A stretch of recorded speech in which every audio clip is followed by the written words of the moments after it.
Good morning. My name is Nancy McDowell. I'm a member of the Board of Trustees here at MLUC. Welcome. Spring is almost here. It was yesterday, but not today. Spring welcomes the reborn, the new and the old, but a refreshed old. May we all feel refreshed as we join together today in community. I want to give a special welcome to those online who are here today. Last week we had more than 50 streaming online, so it's a big crowd there. We love you. Keep coming back. And those of you joining for the first time or coming back after a hiatus, welcome, welcome. Come gather across the hall after the service for refreshments and conversation. Let me introduce our worship team today. Reverend John Morehouse, our senior minister.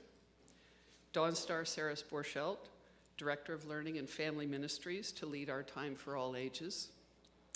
Our worship associate is Bob Barker. And music this morning, it's a debut of the new MLUC band, led by David Brown.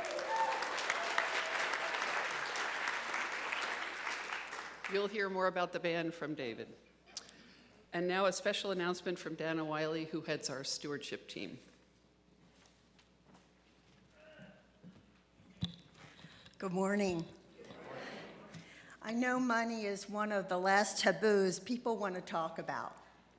But hey, I was an Our Whole Lives sexuality educator for our youth, so I can talk about anything.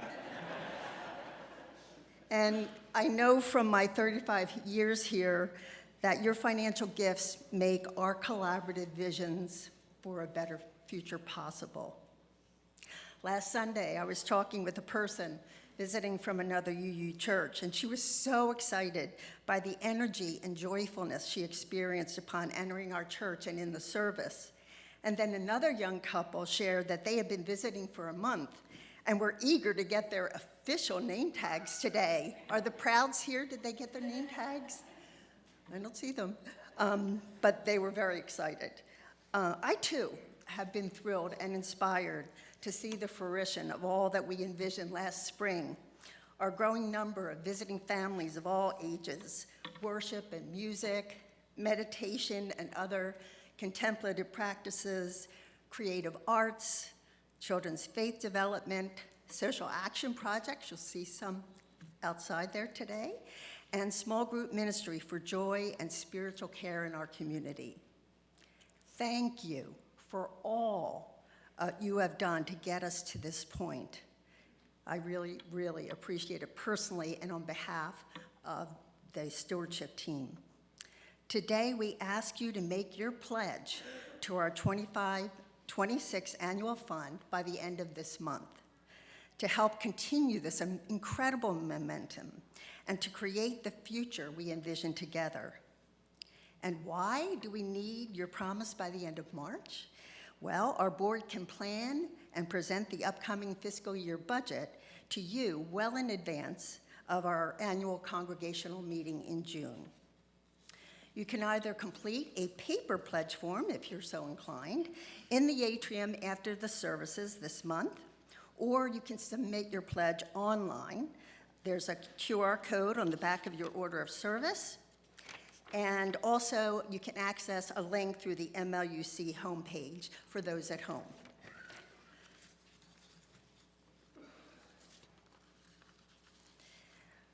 Board trustees and the stewardship team are available to assist you in the atrium after the service. So pledge today, stretching according to your means. As we all know, we are needed now more than ever. Thank you.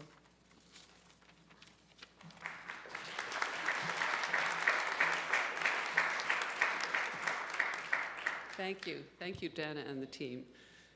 And now kindly silence your electronic devices and join me in reciting our mission statement. Together, we transform lives through love, service, and our welcoming faith.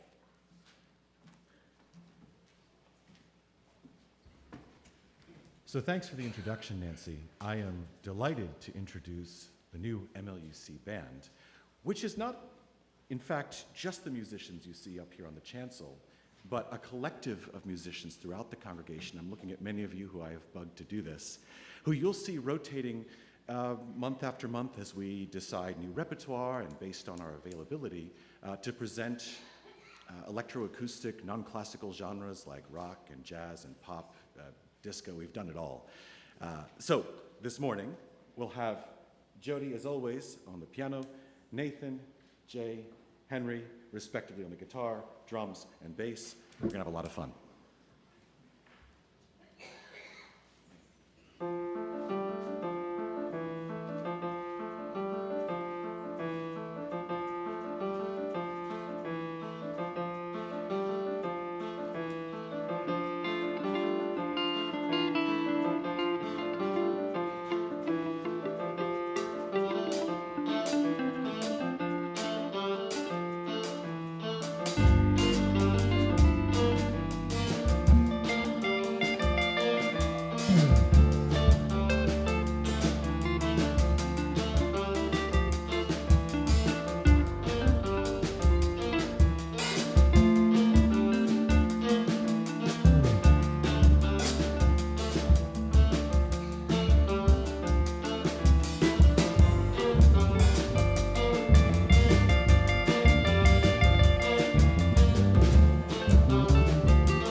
The reading for the chalice lighting this morning is Trust by Thomas Smith. It's like so many other things in life to which you must say no or yes. So you take your car to the new mechanic. Sometimes the best thing to do is trust. The package left with a disreputable-looking clerk, the check gulped by the night deposit, the envelope passed by dozens of strangers, all show up at their intended destinations. The theft that could have happened doesn't. Wind finally gets where it was going, through the snowy trees and the river, even when frozen, arrives at the right place.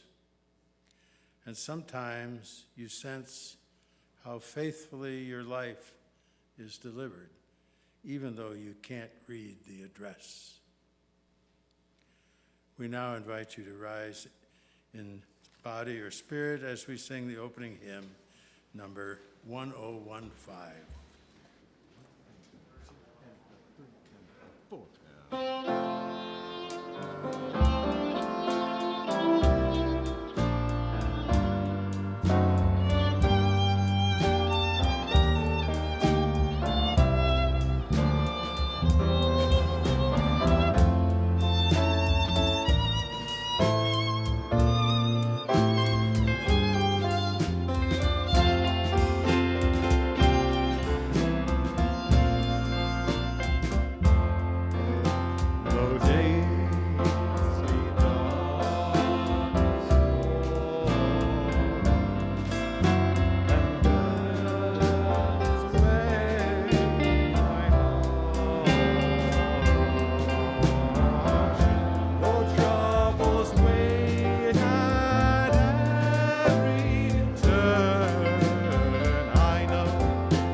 Once upon a time, there was a traveler who got lost in the desert. The water in his flask had run out, and he was on his last legs. And he knew that if he didn't get water soon, he would surely die. He saw a small hut way over there, And he thought maybe it would be a mirage or a hallucination, but he didn't really have any other choices, so he went towards what he could see. And as he got closer, he realized it was real. So he dragged his tired body to the door with the last of his strength. There was nobody inside. It seemed like it had been abandoned for quite a while, but he went in anyway, hoping against hope that maybe there was water inside. And then he saw what was inside the hut, which was a water pump. There was a pipe that went down through the floor, probably into some underground well. And so he found the strength to start working the pump. But nothing came out. He kept at it, and still nothing happened. Finally, he gave up in exhaustion and frustration, and he threw his hands up in the air. It looked like he was going to have to die after all. But then he noticed that there was a bottle in the corner of the hut. It was filled with water, and it was corked tightly so that the water wouldn't just all evaporate in the desert air. He uncorked the bottle, and he was about to drink it when he noticed that there was a piece of paper attached to it. And the paper said, "Use this water to start the pump. Don't forget to fill the bottle when you're done." So he had a dilemma. He could follow the instructions and pour that life-giving water, the only water he knew where it was, down the well, or he could ignore it and just drink the water. What to do? If he let the water go into the pump, what assurance did he have that it would work? What if the pump didn't work anymore? What if it had a leak? What if the underground reservoir had dried up? But then maybe the instructions were correct. Should he risk it? Do you think?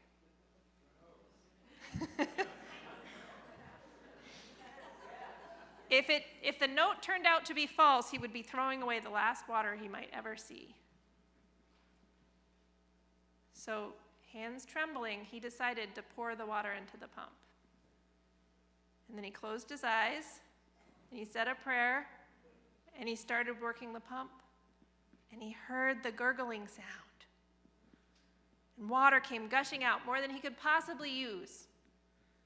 And he luxuriated in the cool, refreshing stream. He was going to live. So after drinking his fill and feeling much better, he looked around the hut. Now that he had some capacity for thought. He found a pencil and a map of the region. The map showed that he was still far away from his civilization, but at least he now knew where he was and which way to go. He filled his flask for the journey ahead.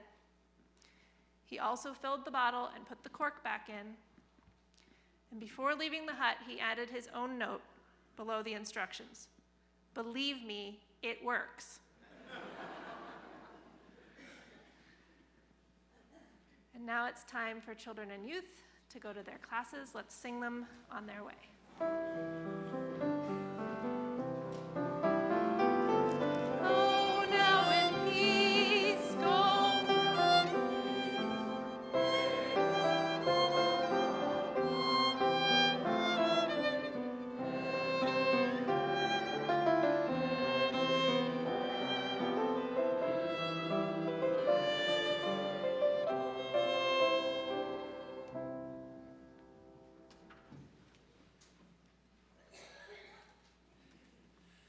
Each month, MLUC selects an offering outreach partner, a local charity with whom we will share half of what we collect during our Sunday service offering. The partner recipient for March this year is Pennsylvania Interfaith Power and Light. Rebecca Pulse will introduce the spokesperson for that organization.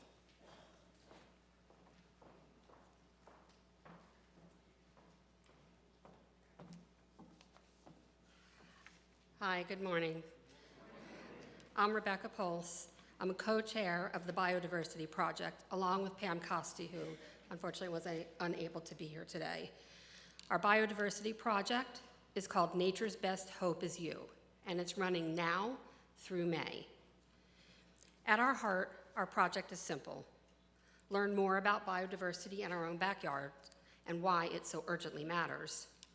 Grow empowered to make a positive difference, and then take actions, personal and in the wider community, to do just that. During this project, you'll meet 3 terrific offering outreach partners and sponsors of our activities. All are action-oriented champions for the environment. This month, we support Pennsylvania Interfaith Power and Light, a group that recognizes we cannot build social or environmental justice in a vacuum. We have to connect with people of other faiths. A number of MLUC members have been involved with this statewide organization over the years, and you too can get involved. It is my pleasure to welcome Kay Ruth, Executive Director of Pennsylvania Interfaith Power and Light, here today to tell you about what their organization is doing for biodiversity and other environmental projects. And please join Kay out in the atrium after with any further questions you have after the service. Kay?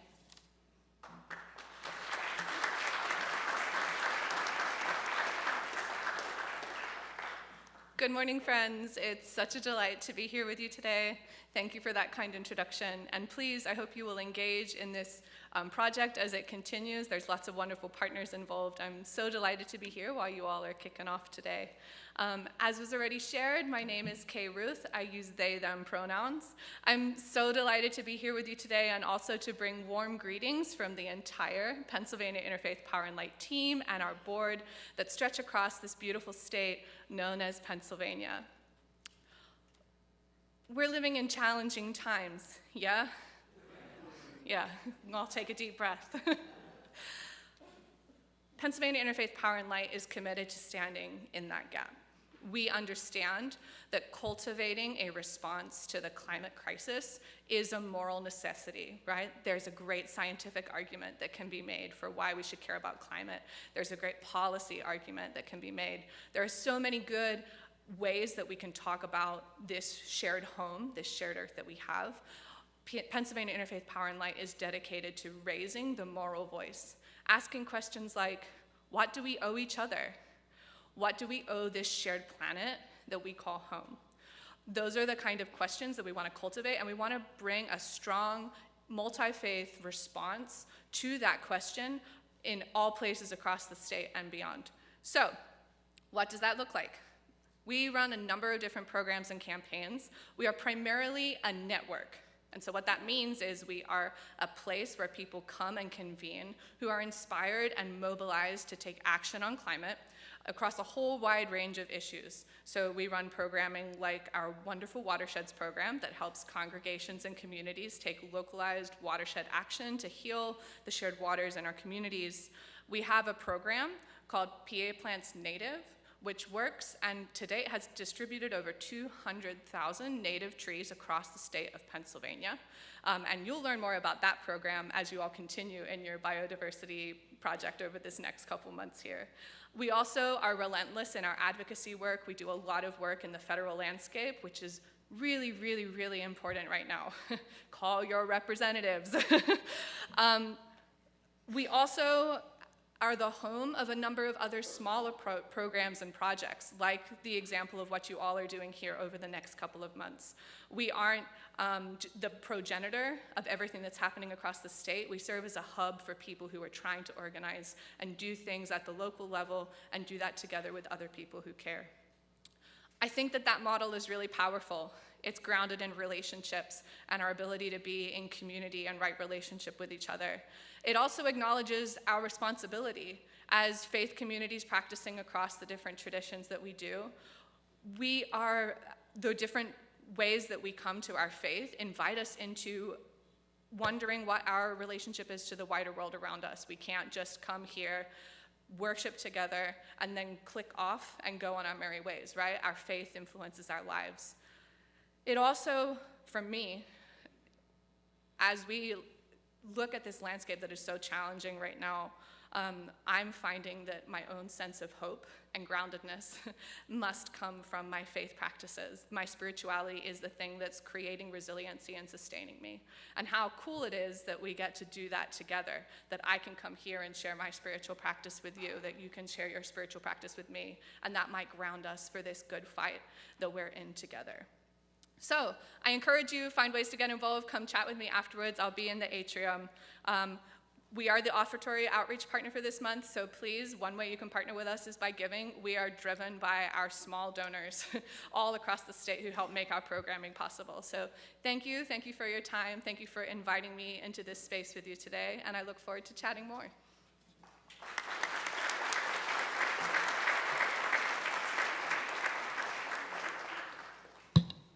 Thank you. If you wish to donate online, follow the instructions that you see on the screen behind me. If you're in the sanctuary and would like to make a cashless donation, you can scan the QR code that is in the order of service. The offering will now be gratefully received.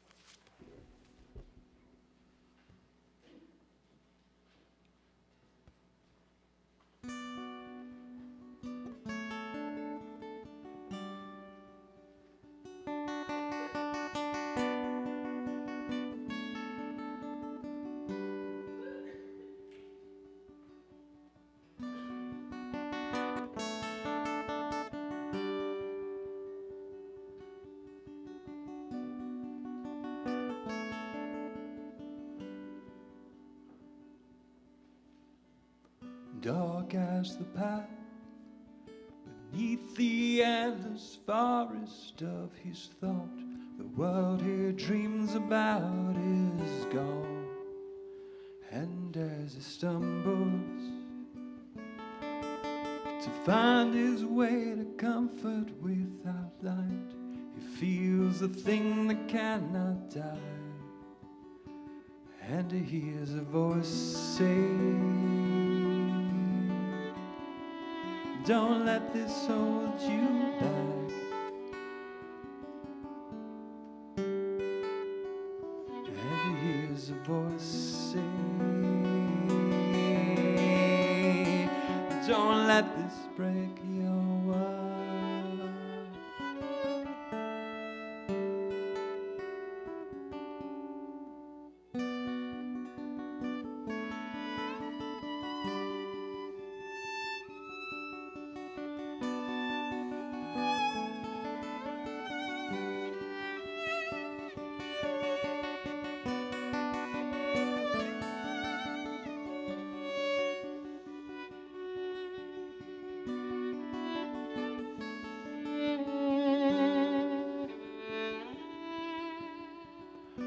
Fires of faith are cold, the world he thought is wondrous is dead. The hymns are vacuous and void, the choirs that once sang in the valley of his shadow now are strangers to his ears, and he hears a voice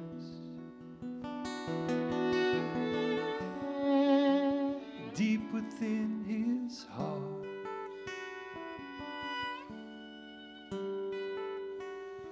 He hears a voice saying, let this build your world.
Candles of Community is MLUC's ritual of personal sharing and support in a trusted and safe environment.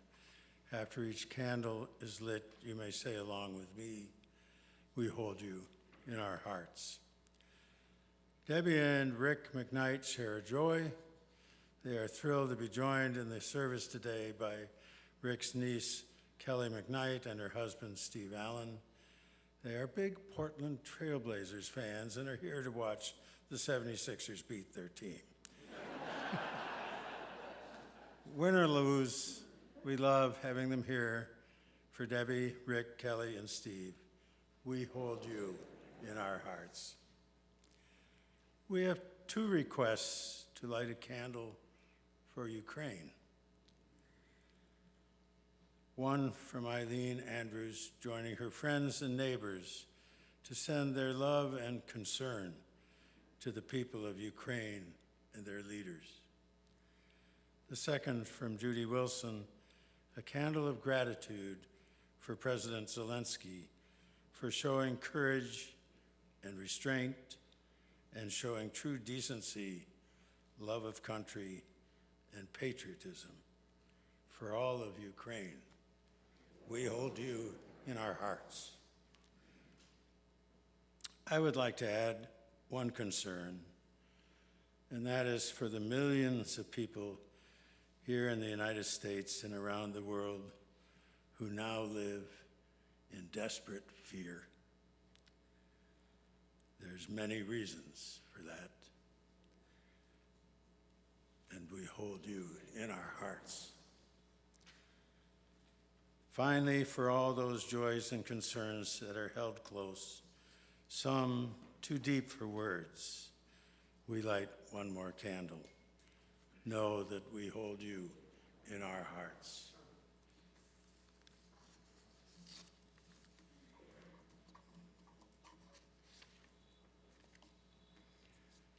The reflective reading this morning I call Trust Your Compass. When I was just 19 years old in 1965, I headed off to a job as a field assistant in geology in northern Quebec. I landed in Rouen, Quebec, and then quickly found myself at the edge of a gravel road with Mike, my boss, a lunch and water in my day pack, and a very unfamiliar axe in my right hand. It's simple, Mike said. Run a compass line due east for 1.5 miles, blazing the trees with your axe as you go, and cut a post every 1/4 mile. I had no idea what he was talking about. Someone has already run a line here. You should be able to follow that line. The problem was that the compass showed where east was, but the previous line was not quite east-west. I didn't believe the compass, and the line pulled me to the north. I met Mike for lunch. We were supposed to be 1/4 mile apart. I want you to work with Victor McKenzie for a while, Mike said. Victor McKenzie, in spite of his name, was a Native American, kind, soft-spoken, and full of wisdom for life and working in the woods. I worked with him. Relax, Victor told me. You're working too hard. Don't try to be perfect. Trust your compass. Just start walking. Your compass will take you where you need to go. I think of Victor often. His advice has guided me for many years. Today, I look around at my world. It's a world in shambles. It's hard to know what to do, hard to begin. But as Unitarians, we have a wonderful compass, a moral compass. We know where we need to be. Just as Victor told me some 60 years ago, trust your compass. Just start walking. Your compass will take you where you need to be. Just start walking. Just start.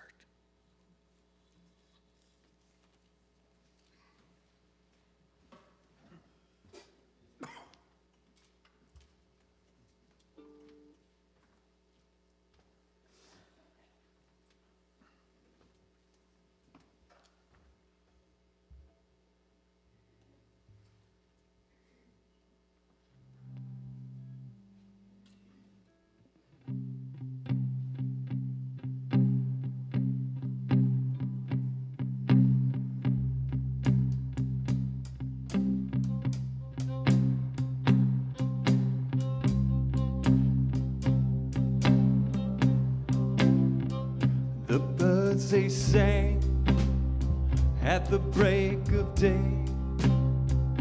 Start again, I heard them say. Don't dwell on what is passed away or what has yet to be. Oh, the wars, they will be fought again. The holy dove, she will be caught again. Bought and sold and bought again. The dove is never free. Ring the bells that still can ring. Forget your perfect offering. There is a crack in everything. That's how the light gets in. We asked for signs, but the signs were sent. The birth betrayed, the marriage spent. Oh, the widowhood of every government. Signs for all to see. I can't run no more with that lawless crowd, while the killers in our places say their prayers out loud. Oh, but they've summoned up a thundercloud, and they're gonna hear from me. Ring the bells that still can ring. Forget your perfect offering. There is a crack in everything. That's how the light gets in. You can add up the parts, but you won't have the sum. You can strike up the march on your broken little drum. Every heart to love will come, but like a refugee.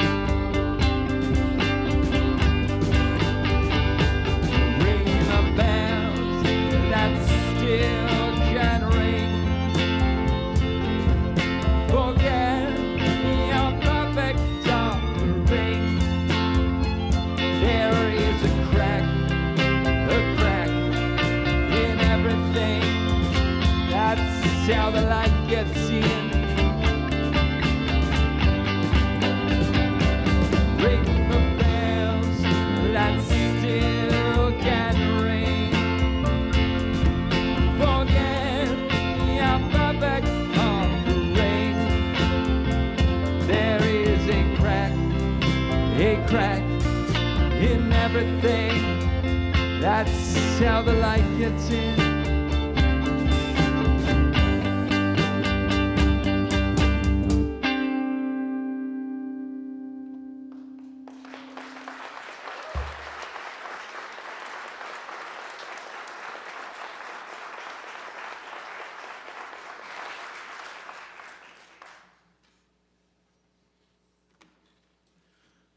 thanks to the band.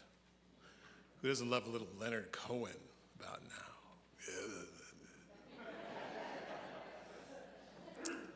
All around me, the world was normal, people eating dinner or walking down the street. But my world? Some massive invisible hand kept capturing me, then tossing me into the air, and I'd somersault and fall and be caught and placed upright again, right on the ground. All night it went on like this. I'd be walking, and then I'd be flying, and then I'd be falling, and then I'd be caught until finally, by morning, I couldn't say that it wasn't disconcerting, but I could say I'd become more fluent in this strange upheaval.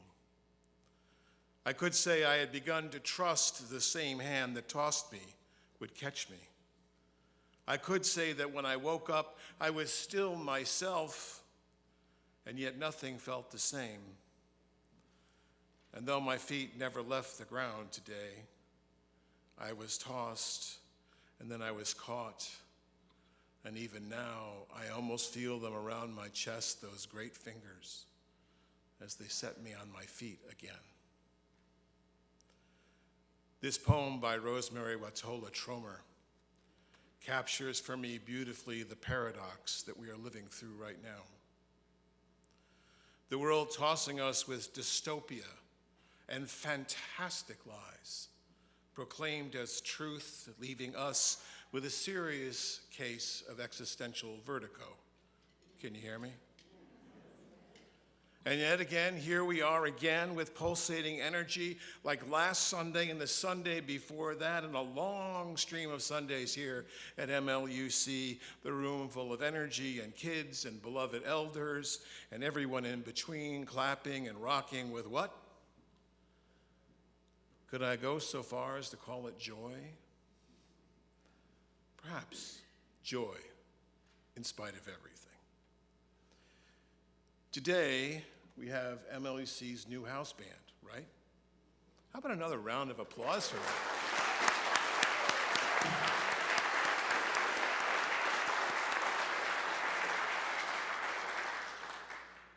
Although, beloveds, it's a slippery slope here.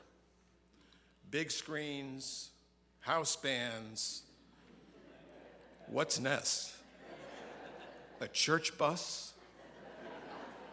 Or potlucks with green Jell-O, complete with little marshmallows on the inside? Anybody know what I'm talking about, or is that a Midwestern thing? Well, not the Jell-O. A little more taste than the Jell-O. But when I told you that if this administration came to power, we'd be more religious, this is it. More religious, right? And here's the better news. It's not just us. Oh no. Across the country, religion, all kinds of religions, and all those who are seeking some spiritual meaning and practice are making a huge comeback. Why? Not so much that we're in another great awakening, slayed by the Holy Spirit, as my Pentecostal friends would say. No, we need to trust in one another because we need to find joy in this present madness. Can you hear me? When I was in California a few weeks ago at the large church conference, I went out early for a cup of coffee. Now, the large church conference was in Rancho Palos Verdes, which is the neighborhood I lived in. Francis and I lived there for 10 years, served the church there. My barista name, you should all know, just in case you're curious, is not John. There's way too many Johns in the world. I call myself Theo. Thelonious for short, or long. I always wanted to be called Theo, God for the Greek word for God, although not so much for ego purposes, but because my life is largely defined by the spirituality I live in and the practice that Francis and I try to teach. And so while my middle initial is T, which stands for my robber baron great-grandfather, John Thompson, not something I'm particularly proud of, I pretend the T stands for Thelonious, or Theo for short. As I was waiting for my coffee, the barista called out Theo, and the person in line with me commented on the name, Theo. Is that short for Theodore or Thelonious? I was already intrigued because he had Thelonious in his mind, so I said, Thelonious, I said. He said, like the great jazz, great Thelonious Monk. I said, yeah. I already like this guy. He likes jazz, too. And we proceeded to talk about Monk and jazz, and somehow, oh, I don't know, somehow the conversation drifted to what I did for a living. And you all know I hate to tell people what I do for a living, because I usually get two kinds of answers. The most frequent is a confession. I'm sorry, I haven't been to church in quite a while. To which I usually say, you are forgiven, and make the sign of the chalice around them. Or sometimes I get the longer explanation about how God saved them and how they've turned their life over to Christ, and to that I say very little. And the third response I get occasionally is, I don't believe in God. To which I often say, I probably don't believe in your God either. But this time, my interlocutor said something else. He said, I'm glad you're here. We need religious communities, I think. We need them now more than ever. And then he went on to say, note the confession part, I just lost my job. I was a contractor for the federal government. We really don't know what we're going to do. We just bought a house. It's also crazy. It's also mean-spirited. We are not parasites. We were doing real work in the world, helping people. This is all so crazy. At this point, we sat down. I asked him if he had any kind of a community that he was a part of, because being in a community is what we need right now for the strength for the days ahead before us. And he said, well, my kids play soccer, so we're parents of sort of a community. But he said it's not the same. So we talked about what he believed, about his purpose in life, whether he believed in some sort of higher power or meaning. He said he doesn't really believe in God, but he believed in a force. He said, you know, like Star Wars. I said, yeah, like Star Wars. I suggested that his family and he try a few congregations. And I added quickly, said, I'm not really evangelizing here, listen, but what is happening is far more powerful than any of us can handle alone. And we need to be together to practice compassion and bring a small light of joy into our world. And since this was the same neighborhood that I had once ministered to 10 years ago, I knew the congregations in the neighborhood. And I suggested a few, including, of course, our UU congregation down the corner. Now more than ever, beloveds, we need one another. We need this community. But I'd like to hear from you about what we need now more than ever. And so we're going to do that thing that I do. I want you to give it a whirl. Even if you don't feel like it, turn to your neighbor or neighbors. And the question I'd like you to answer in a few minutes is, what do we need now more than ever? So let's just give that a spin and see what happens.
Such a quiet, introverted bunch of folks.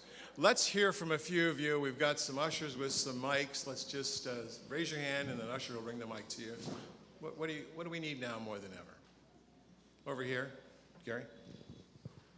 Hi, I'm Kathy. Well, Eileen and I talked a lot about hope, that we're feeling like I need more of that because I'm losing my own. And I guess what would help me is to know that there are a billion people out there who also care enough to do a little bit to help somehow, because I certainly will. Thank you.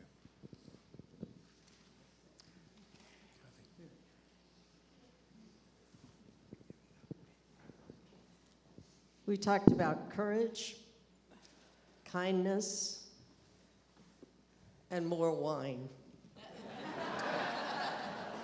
More wine, yeah. I think we need more love and family members to come into our hearts more and be togetherness. And as a congregation, have more family come here, like my mother. I've been trying to get her to come here, and it's been a while. And so I'd like her to start coming with me. And I think I need encouragement from the other people in the congregation to get people to come together, and family is most important. Amen. Thank you. Others? I believe that what we need is a plan. I think we need to start to organize, and we need to get active. Thank you. And then one more, Nuala, let's take you. We spoke about action being the antidote to despair. So all signed Pat's postcards today. Thank you.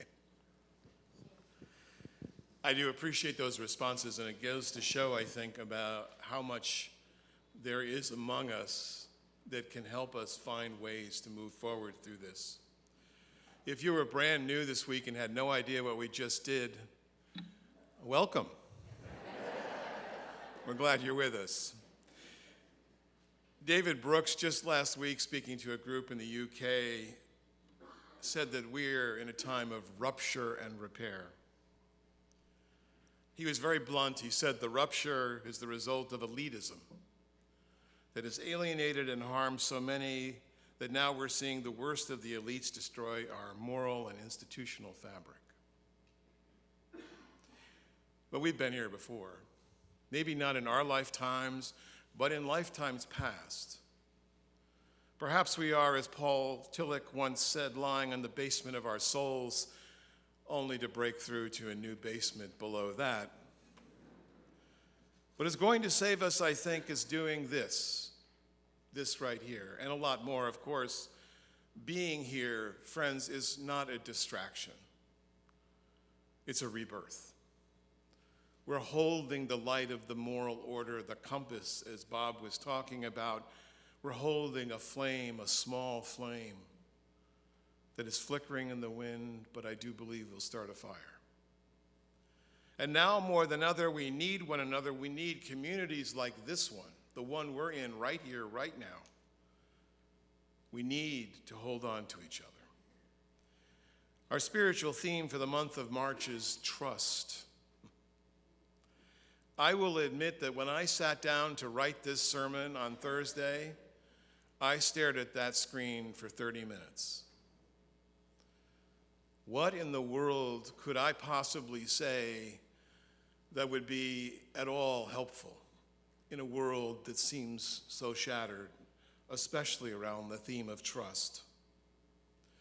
But trust, friends, is what holds us together. And there's more of it than you might think. As we heard in the readings this morning, there's trust that people will still conduct commerce. There's trust that, for the most part, loved ones will be safe, and that there's justice and truth, and it eventually will prevail. And one of the reasons we come to a community like this one and the others that are out there, and I urge you to go to communities and bring your families, because now is the time. We do this to prime the pump for all the thirsty people out there. I'm not going to sugarcoat what's happening, but neither do I want it to debilitate us. Because when we trust each other and we trust those who feel the same way we do, we will find a way forward. I guarantee it, we will. A Harvard professor, Francis Frey, once said that trust requires 3 qualities. The first is authenticity. To trust someone or something, they need to know you're authentic. You all know, right? You've all been with a salesperson that seems a little too slick. Not quite there. One of the things I love about this congregation is that you are authentic. Oh, you are authentic. You are full of possibilities, full of opinions, full of mistakes. I among you. And in this whole bunch of humanity, from fidgety kids to a few off-key voices, do we have problems? You bet we have problems. Every community has problems. But I often say we're the most fun you can have and still be called a religion.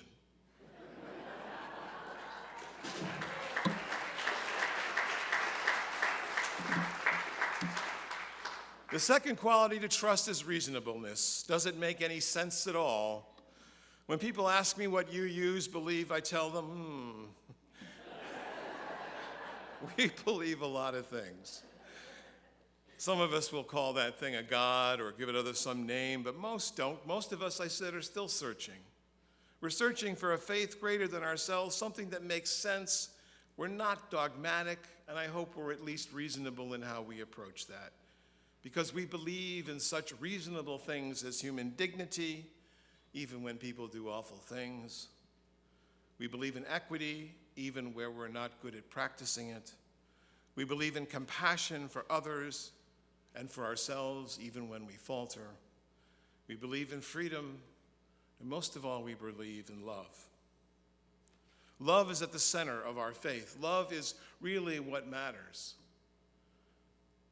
And when someone is not kind, when we run into someone who is coming to our church with less than kind things to say, I usually these days just say, there's enough meanness to go around. Let's not go there. Most of all, friends, we believe in each other despite our imperfections, perhaps because of those imperfections. And the final quality is empathy. In order to find trust at the center of our faith, we must be able to empathize with others. We must know how it feels, or at least approach it. That is why the candles of community are so important. We hold you in our hearts. Today we are launching the annual operating fund, which is also known as the Pledge Drive. And as in all sermons on the amount,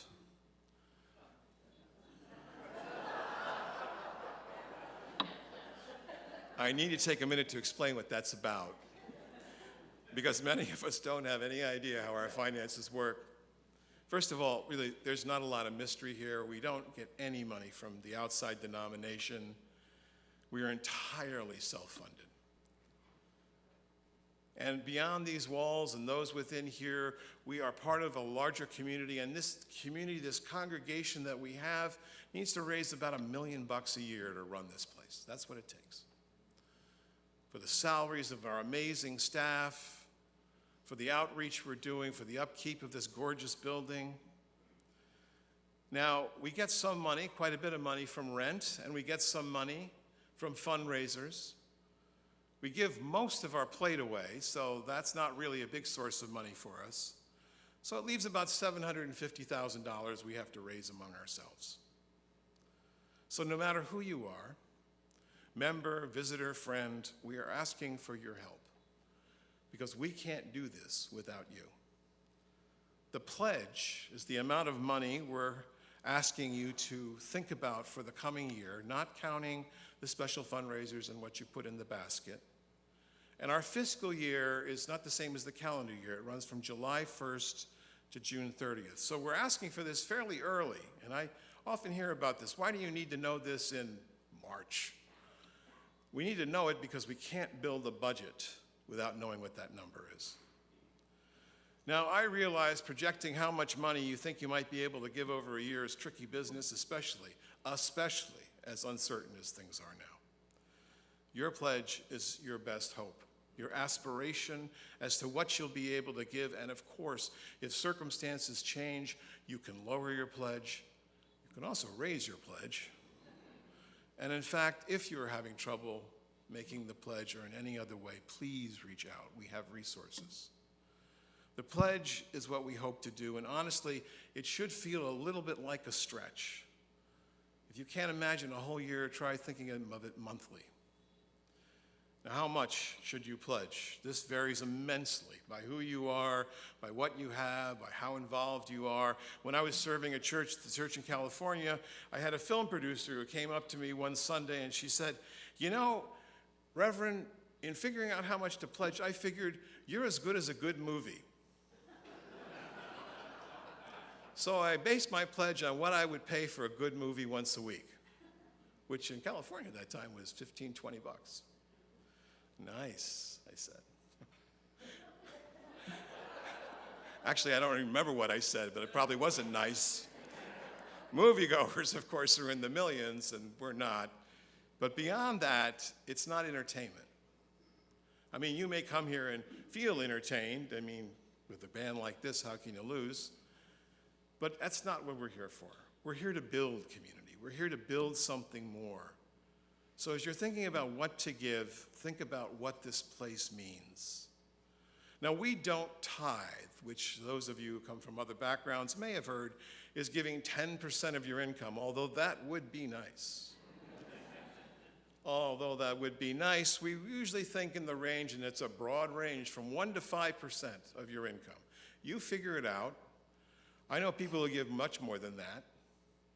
They've been here for a long time. They know this place is the center of their lives. It's the rock on which they live. Some folks start smaller and they work their way up. You get to decide. But more than anything else, and this is the important piece, more than anything else, we're shooting for 100% participation. I really mean that. I want everyone to make a pledge for next year. This is the year, if you haven't got that already. Got to prime the pump. Got to prime the pump because there's thirsty souls out there. I'd also like to welcome any of you who would like to become formal members of our congregation, and you can do that by seeing someone at the welcome table. After the service today and after the service for the next 3 Sundays in March, we're having a program called Starting Point. We have openings, we have lunch, we have childcare, 11:30 in the McGinnis room. Just drop in, we'd love to have you. David Brooks, that New York Times columnist that I spoke about, told the group that the elite have rigged society and now it seems to be falling apart. That's not a radical statement. That's happening in real time. Brooks said the answer from good-meaning people was to let your lives speak, borrowing something from the great Quaker Matthew Fox. Let your lives speak. Live with virtue that lies in your heart, he said. Practice soulcraft.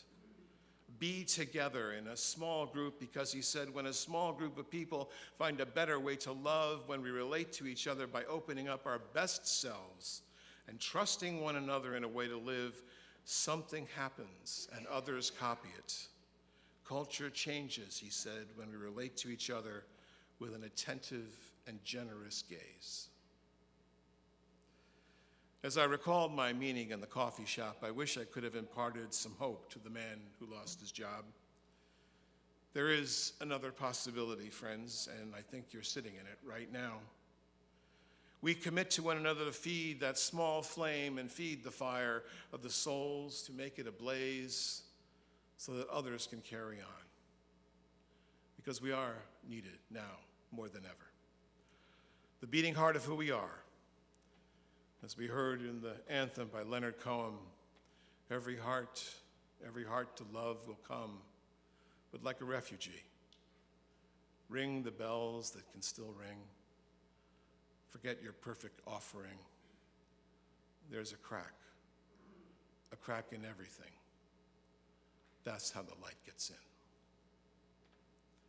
Please join me as we rise in body and spirit and sing number 1028, The Fire of Commitment.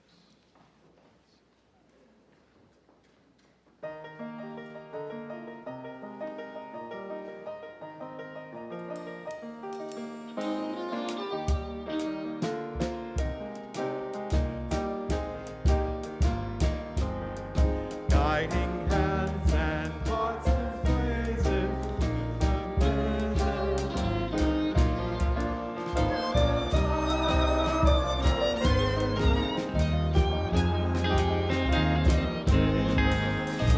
Hunger and our passion meet the cornerstone way. When we live with deep precision, the flame that burns within, then our promise finds fulfillment and our future can begin.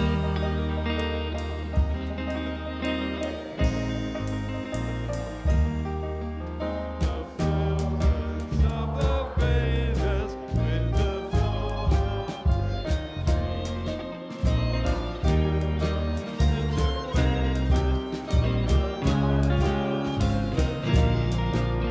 the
May we go out today with trust in the tenderness that often arise to hold us, and the confidence and the courage that arises from within but is not fully our own doing, and with the faith in the larger love that never ends and never lets us go. This concludes our service, but friends, have a seat, stand, dance as we listen to our postlude. Emphasis on dance.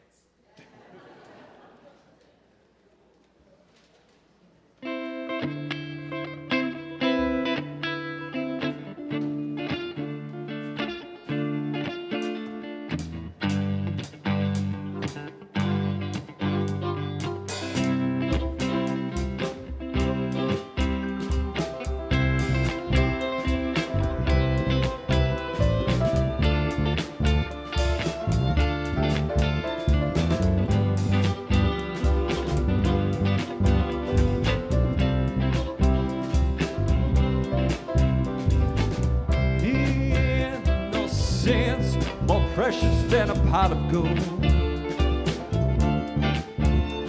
and far more rare than the cruelty we let unfold. Never mind, the differences are all so clear. Oh, but blood is blood, and nothing changes when you live in fear.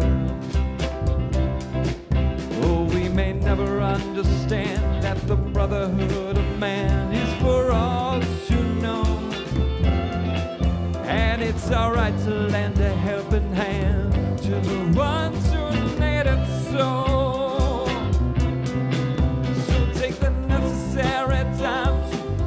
numb your mind and look around you. Brothers, sisters everywhere, fighting for what's right and fair and nothing more. People get it on where the righteous have it wrong, and heaven is theirs alone. And someone never recognized our differences are what will make the world go on.